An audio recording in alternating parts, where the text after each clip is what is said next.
الحمد لله رب العالمين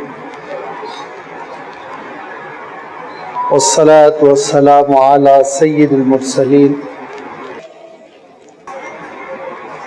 وعلى آله وأصحابه أجمعين أما بعد فقد قال الله تبارك وتعالى في القرآن المجيد أعوذ بالله من الشيطان الرجيم ولله الأسماء الحسنى فادعوه بها وذروا الذين يلحدون في أسمائه سيجزون بما كانوا يكسبون صدق الله العظيم. عزیزان گرامی، اسماء حسنہ کی یہ نشستیں اور یہ مجلسیں زمانے دراز سے چل رہی ہیں، اور اللہ تعالیٰ کا شکر ہے کہ ہم نے اب تک 42 نشستیں کر لی، اور آج 43ویں نشست ہے جس میں انشاءاللہ ہم اللہ تعالیٰ کی ایک صفت ہادی، اس صفت کا تذکرہ کریں گے. اللہ تعالیٰ کی اس صفت ہدایت کا تذکرہ کرنے سے پہلے آپ کی خدمت میں 2 باتیں عرض کرنا چاہتا ہوں.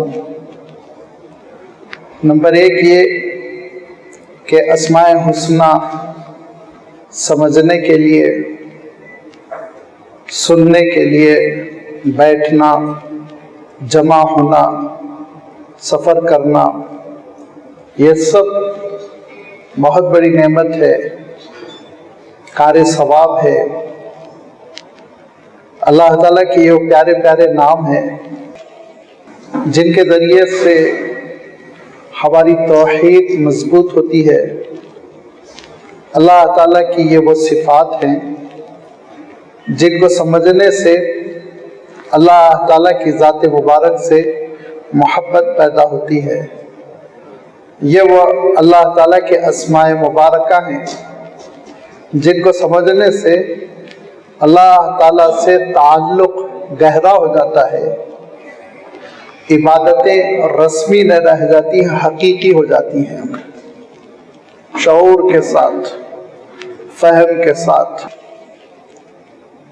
جس کو اللہ کے رسول نے فرمایا کہ انت عبد اللہ کأنک تراہ وَإِن لَمْ تَكُنْ تَرَاهُ فَإِنَّهُ يَرَاكَ.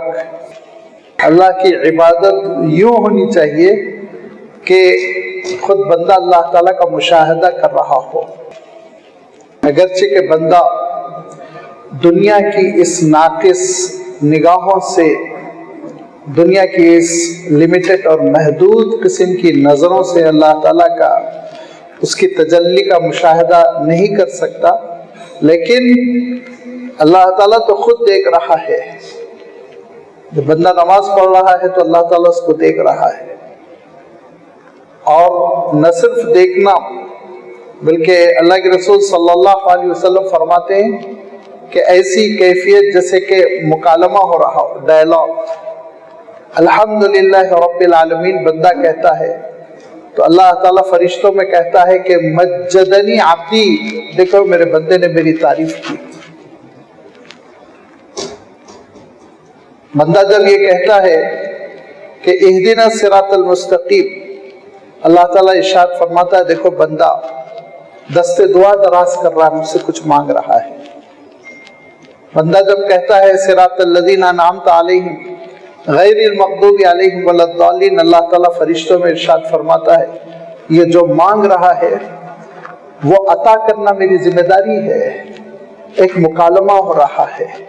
نماز میں کیا کیفیت ہونی چاہیے، کیسے سرور ملنا چاہیے، کیسے سکون ملنا چاہیے. یہ سب کچھ اس لیے نہیں ہے کہ اللہ تعالیٰ سے ہمارا تعلق ٹھوس بنیادوں پر نہیں ہے، گہرا نہیں ہے، اس کے احسانات کو ہم نے سمجھا نہیں، اس کے کرم کو ہم نے سمجھا نہیں، اس کے فضل کو ہم نے سمجھا نہیں۔ اسماء الحسنی کے ذریعے سے اس کی رزاقیت کا پتہ چلتا ہے، اس کی رحمتوں کا پتہ چلتا ہے، اس کی بندہ نوازی کا، عفو و درگزری کا، معاف کرنے کی ادا کا پتہ چلتا ہے۔ یہ وہ اسماء الحسنی ہے جس کے بارے میں خود اللہ تعالیٰ نے ارشاد فرمایا کہ اللہ تعالیٰ کے پیارے پیارے نام ہیں، وَلِلَّهِ الْأَسْمَاءُ الْحُسْنَى فَادْعُوهُ بِهَا، اس کے ذریعے دعائیں کرو، اس سے بھیک مانگو، رحمت مانگو، کرم مانگو۔ ان ناموں کا ذکر کر کر اللہ تعالیٰ سے اس کی نعمتیں طلب کرو، دعائیں کرو تو ان اسماء الحسنی کے ذریعے سے کرو۔ اور فرمایا وَذَرُوا الَّذِينَ يُلْحِدُونَ فِي أَسْمَائِهِ، یلحد الحد عربی میں کہتے ہیں، اپنے لحد کا بھی لفظ سنا ہوگا، خاص قسم کی بغلی خبر ہوتی ہے، اسی سے الحدہ کا لفظ بنا ہے، جس کے معنی ہوتے ہیں کہ اوائڈ کر کے کنارے سے نکل جانا۔ فرمایا جو بندے اللہ تعالیٰ کے ناموں سے پہلو تہی کرتے ہیں، منہ پھیرتے ہیں، ان کو سمجھنے کی کوشش نہیں کرتے، اس پر وقت نہیں لگاتے، اے نبی آپ ان کو چھوڑ دیجئے، وہ اپنے کیے کا بھگتیں گے، ان کے سامنے ان کی بے برکتی آئے گی۔ پتہ یہ چلا کہ الحاد نہیں ہونا چاہیے اسماء الحسنی کے ساتھ، پتہ یہ چلا کہ اسماء الحسنی میں رغبت ہونی چاہیے، اس کا اظہار ہونا چاہیے، اور ان کو سیکھنا چاہیے، سمجھنا چاہیے، یاد کرنا چاہیے۔ لہذا اللہ کے رسول صلی اللہ علیہ وسلم ارشاد فرماتے تھے کہ ان للہ 99 اسما، کہ دیکھو اللہ کی مشہور و معروف 99 صفات ہے، 99۔ فمن احصاها فقد دخل الجنہ، جس نے ان کو پا لیا تو وہ بس جنت میں داخل ہو گیا۔ پا لینا، سینے میں یہ صفات اتر جانا، یہ پا لینا اور سینے میں اتر جانا، اس کا کیا مفہوم ہے؟ اس کے معنی یہ ہے کہ اللہ کی ان صفات کو ہم سمجھ بھی لیں، نمبر 1 یاد بھی رکھیں، نمبر 2 نمبر 3 ان کے تقاضوں پر عمل کریں۔ جو اللہ تعالیٰ کی صفتیں ہیں، ان صفتوں کا ایک نور میرے وجود پر پڑنا چاہیے، اس کا ایک عکس میرے سینے میں پڑنا چاہیے، اس کی روشنی میرے وجود میں پھیلنی چاہیے۔ اس کی مثال اللہ کے رسول صلی اللہ علیہ وسلم نے یوں بیان فرمائی کہ دیکھو جو صاحب عرش ہے وہ رحمان ہے، اب جو صاحب فرش ہے ان کو بھی رحمتیں کرنی چاہیے، مہربانی کرنی چاہیے۔ ارحموا من فی الارض یرحمکم من فی العرش، زمین والوں پر تم مہربانی کرو، تم پر عرش والا مہربانی کرے گا۔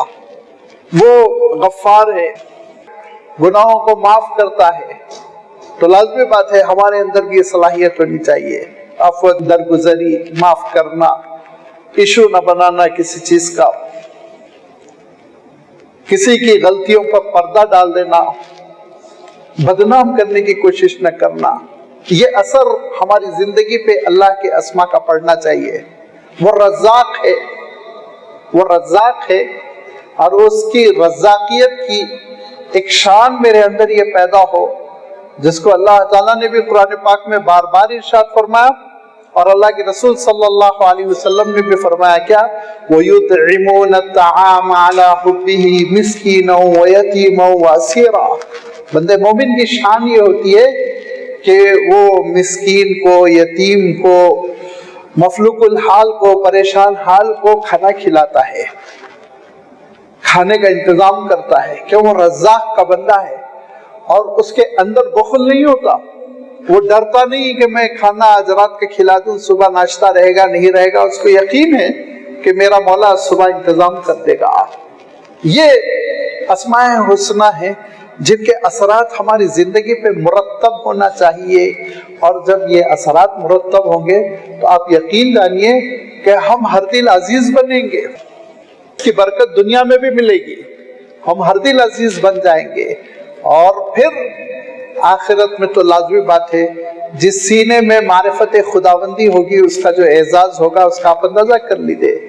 لہذا یہ اسماء حسنہ سے واقفیت یہ ہماری ایک ذمہ داری ہے، اور اسی ذمہ داری کو اٹھانے، سنبھالنے اور نبھانے کے لیے اس مسجد کے ذمہ داروں نے، اللہ ان کو جزائے خیر دے، اس مجلس کا اہتمام کیا، اور الحمدللہ آپ حضرات تشریف آئے۔ اللہ تعالی ہم سب کو ان معنوں کو، ان صفات کو سمجھنے کا موقع بھی عنایت فرمائے، اور ان کے تقاضوں پر عمل کرنے کی توفیق بھی عنایت فرمائے۔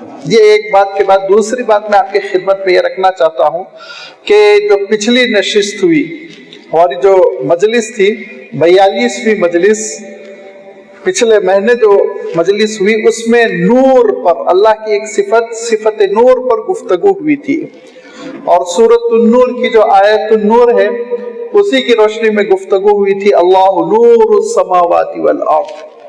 تو آگے چل کے اللہ تعالیٰ نے ارشاد فرمایا کہ دیکھو اللہ کے نور کی مثال ایسے ہی ہے جیسے کہ ایک دیا ہے، ایک چراغ ہے جو جل رہا ہے، اور اس کا ایندھن یہ مٹی کا تیل نہیں ہے، اس کا ایندھن دراصل زیتون کا انتہائی اعلیٰ قسم کا تیل ہے، اس زیتون کا تیل ہے جو زیتون کا پھل بھی بڑا عمدہ، لا شرقیہ ولا غربیہ، کناروں کا لگا ہوا نہیں، بیچوں بیچ، نہ پولیوشن نے اس کو خراب کیا ہو، نہ دھوپ نے اس کی رنگت بدلی ہو، اور نہ ہی پرندوں نے چونچ مار کر اس کو نقصان پہنچایا ہو، بڑے ہی اعلیٰ قسم کے پھلوں سے تیل نکالا گیا۔ تو فرمایا اتنا عمدہ تیل ہے، اتنا عمدہ تیل ہے کہ تیل خود چمک رہا ہے، تیل میں خود ایک چمک ہے، اور اس کے بعد آپ نے اس کی لو کو روشن کر دیا، اس دیے کی لو کو روشن کر دیا، تو فرمایا نور علی نور، نور پر نور کی کیفیت ہو گئی، اور محفل پوری روشن ہو پڑی۔ یہ فرمایا دیکھو یہ اللہ کے نور کی مثال سمجھنے کی کوشش کرو کہ اس کا نور انتہائی اعلیٰ قسم کا ہے، چاروں طرف اس کا نور بکھرتا ہے، اسی نور سے میرے آنکھوں میں روشنی ہے، اسی نور سے سورج میں روشنی ہے، اسی نور سے چاند چمک رہا ہے۔ یہ اللہ کے نور کی ایک چھوٹی سی تقسیم ہے جس کی وجہ سے یہ کائنات ہماری روشن ہے۔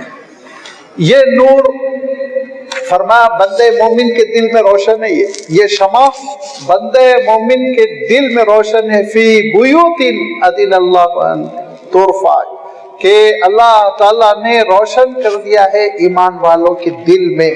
جب یہ نور روشن ہوتا ہے سینے میں تو تاریکیاں مٹ جاتی ہے، جہالت کی تاریکی دور ہو جائے گی، شہوتوں کی تاریکی دور ہو جائے گی، غفلتوں کی تاریکی دور ہو جائے گی، سارے اندھیرے دور ہو جائیں گے جب یہ دل روشن ہوگا۔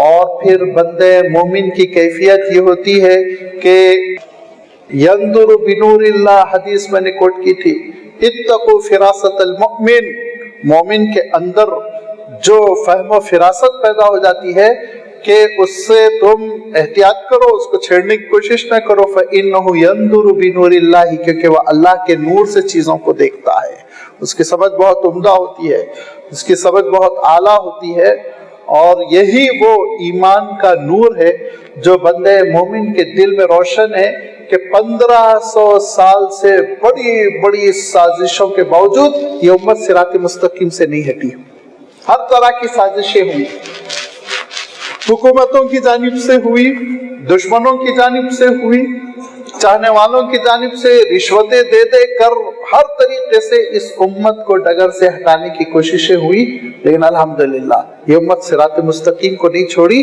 کیونکہ یہ امت اللہ کے نور سے حالات کو دیکھ رہی تھی۔ لہذا اس امت نے ہمیشہ حق پر اور سچائی پر جمے رہنے کا فیصلہ کیا۔ یہ نور کس کو ملتا ہے؟ یہدی اللہ لنورہ من یشاء، اللہ جس کے لیے راہیں آسان فرما دے، یہدی، یہ ہے ہدایت، اور اسی ہدایت سے ہادی کا لفظ بنتا ہے، اور اسی لیے آج کی مجلس کے لیے یہ عنوان میں نے منتخب کیا کہ اللہ تعالی ہادی ہے۔ ارشاد فرمایا کہ دیکھو انہ لہادی الذین آمنوا الی صراط مستقیم، اللہ تعالیٰ ہی ہے ہدایت دینے والا ایمان والوں کو صراط مستقیم کی۔ ہدایت کا لفظ ہم بہت سنتے ہیں،